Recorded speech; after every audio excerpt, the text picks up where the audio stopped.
पठानों की इस्लामी तारीख। पठान को अफगान कहते हैं।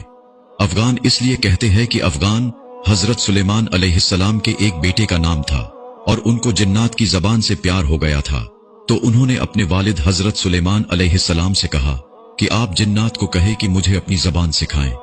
हजरत सुलेमान अलैहिस्सलाम ने अपने बेटे की दरख्वास्त कबूल की और जिन्नात को हुक्म दिया कि अफगान को जिन्नात की जबान सिखाई जाए। वो जबान बाद में पुख्तूनों की नाम से पहचाना गया। पठान की असलियत और कौमियत के बारे में जो दलाइल हैं वो ये कि पठान हजरत इब्राहीम अलैहिस्सलाम की औलाद में से हैं और हजरत इसहाक अलैहिस्सलाम के औलाद हैं और कौमियत से बनी इसराइल है। अंग्रेज मवर्रिखीन लिखते हैं कि पठान कौम अर्जीनिया की एक हिस्से में रहते थे। अर्जीनिया के लोगों का दावा है कि अफगान या पठान अर्जीनिया यानी हम में से हैं, क्योंकि अल्बानिया के अफगान जो के बाद में अफगान बना, अर्जीनिया से हिंदुस्तान की तरफ चल पड़े। एक और मुवर्रिखीन लिखते हैं कि इसराइल कबाइल बहुत तकालीफ और मुसीबतों के बाद अफगानिस्तान में आबाद हो गए। जब नबी करीम सल्लल्लाहु अलैहि वसल्लम ने इस्लाम की तबलीग शुरू की और लोग जोक दरजोक इस्लाम में दाखिल होने लगे, तो उस वक्त पठान कौम का सरदार, जिसका नाम कैस अब्दुर रशीद था, अपने पूरे खानदान के साथ हजरत मोहम्मद सल्लल्लाहु अलैहि वसल्लम की हुजूर में हाजिर हुआ और हजरत मोहम्मद सल्लल्लाहु अलैहि वसल्लम के हाथ पर बेअत करके मुसलमान हो गए। इसलिए दुनिया भर में जहां भी पुख्तून होंगे मुसलमान होंगे। दुनिया में पुख्तून ही वाहिद कौम है जिसमें इस्लाम के बगैर कोई मजहब नहीं। अगर पुख्तून से पूछा जाए कि आप पहले मुसलमान हैं या पुख्तून, तो जवाब होगा कि मैं 5000 साल से पुख्तून हूं और 1400 साल पहले मुसलमान हूं। अफगान कौम को पठान क्यों कहा जाता है?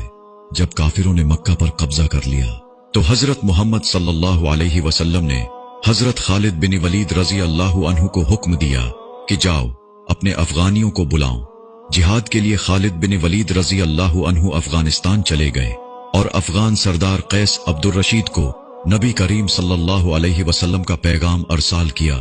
कैस अब्दुर रशीद के क़यादत में लश्कर मक्का मुकर्रमा की तरफ रवाना हुआ। शाम को सहाबा कराम ने नबी करीम सल्लल्लाहु अलैहि वसल्लम को खुशखबरी सुनाई कि अफगानी लश्कर आते ही काफिरों का कत्ले आम शुरू कर दिया और तमाम काफिरों का खात्मा कर दिया। और मक्का मुकर्रमा यहाँ पूरा मक्का नहीं बल्कि मक्का मुकर्रमा का कुछ हिस्सा मुराद लिया है, जिस पर एक दूसरा कबीला काबिज था को अफगानियों ने फतह कर लिया। तो उसी लम्हे नबी करीम सल्लल्लाहु अलैहि वसल्लम के मुबारक जबान पर ये अल्फाज आए बतान। ये लक़ब अफगान कौम को रसूलुल्लाह सल्लल्लाहु अलैहि वसल्लम के तरफ से मिला है।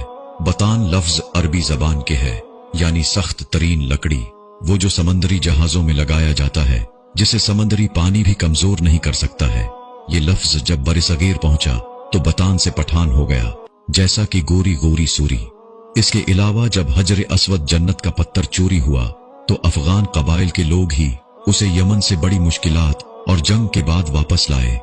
ये भी कि अहादीस के मफहूम में जिस आखिरी जंग गज़वे हिंद का जिक्र है और पेशन गोई की गई है कि खुरासान से काले झंडों वाली फौज उठेगी जो हिंद को फतह करेगी, पुराने जमाने का खुरासान मौजूद दबर के अफगानिस्तान को कहा जाता है। ये भी कि पठान कौम दुनिया की सबसे जफाकश कौम है। चाहे रूस, अमेरिका, सिकंदर आजम या चंगेज खां क्यों न हो, इस कौम ने कभी किसी की गुलामी बर्दाश्त नहीं की, जिसकी तारीफ उसके बदतरीन दुश्मन भी करते हैं।